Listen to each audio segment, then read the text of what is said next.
6 लोगों को द्रौपदी से पंगा लेना पड़ा महंगा, ऐसा हुआ अंजाम। महाभारत की नायिका द्रौपदी का चरित्र बहुत ही प्रभावशाली बताया गया है।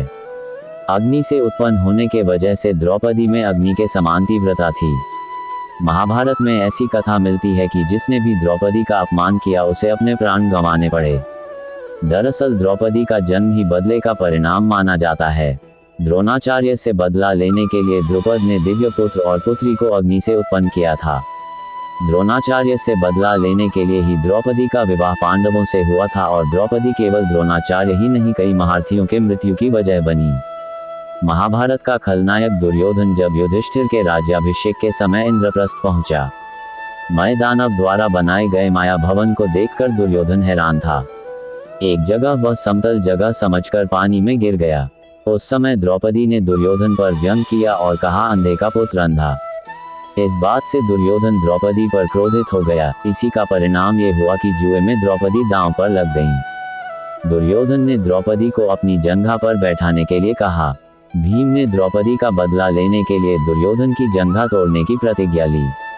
जब महाभारत का युद्ध चल रहा था और युद्ध अपने अंतिम चरण में था, तब दुर्योधन के प्राण बचाने के लिए गांधारी ने दुर्योधन को गंगा में स्नान करके नग्न होकर अपने पास आने के लिए कहा। अपने प्राण बचाने के लिए दुर्योधन नग्न होकर शिविर में आ रहा था, तब दुर्योधन को श्री कृष्ण ने देख लिया।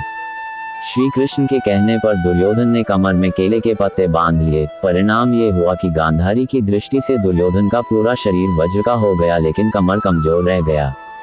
भीम ने दुर्योधन की जंघा तोड़ डाली और दुर्योधन तड़प तड़प कर मौत के मुंह में चला गया। कर्ण द्रौपदी को पत्नी रूप में पाना चाहता था, इसलिए द्रौपदी के स्वयंवर में भाग लेने के लिए भी पहुंचा। लेकिन जब कर्ण स्वयंवर की शर्त पूरी करने के लिए आगे आया तो श्री कृष्ण के कहने पर द्रौपदी ने कर्ण से विवाह करने से इनकार कर दिया और सूतपुत्र कहकर स्वयंवर में भाग लेने से मना कर दिया। इस बात से कर्ण आहत था।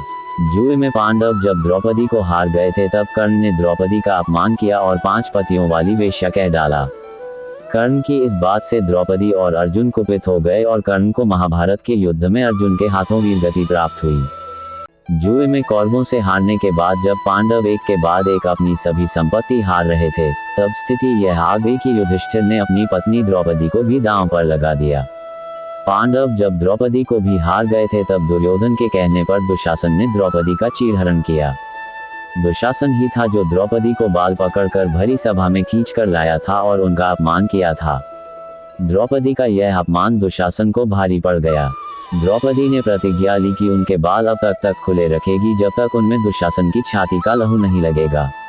परिणाम ये हुआ कि महाभारत के युद्ध में भीम ने दुशासन की छाती को फाड़ डाला और भयानक रूप से दुशासन का अंत हुआ। जुए में अपना सब कुछ गंवा देने के बाद जब पांडव वनवास की सजा काट रहे थे, तब दुर्योधन के जीजा जयद्रथ की बुरी नजर द्रौपदी पर पड़ी। अकेली द्रौपदी को पाकर जयद्रथ ने उनका अपहरण कर लिया।